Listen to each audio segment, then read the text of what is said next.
The next meeting is 3 weeks from now. Following a detailed discussion by all the state political parties held yesterday, the government today has constituted an expert committee to review the state reservation policy.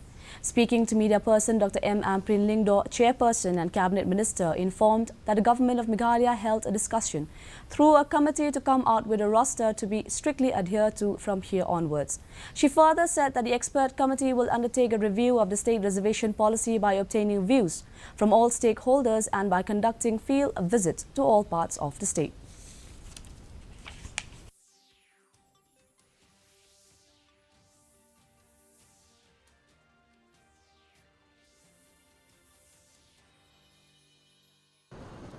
The committee kung nimtasli na siyang bagi political parties pano lang solan sa. Padhapon punya kung ikendon jong ka demokrasi. Kasultar Meghalaya kala slogan.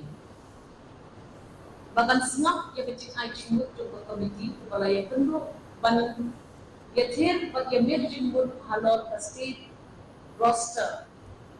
Dan ni kata kadupang punya ya tam jam they jingtung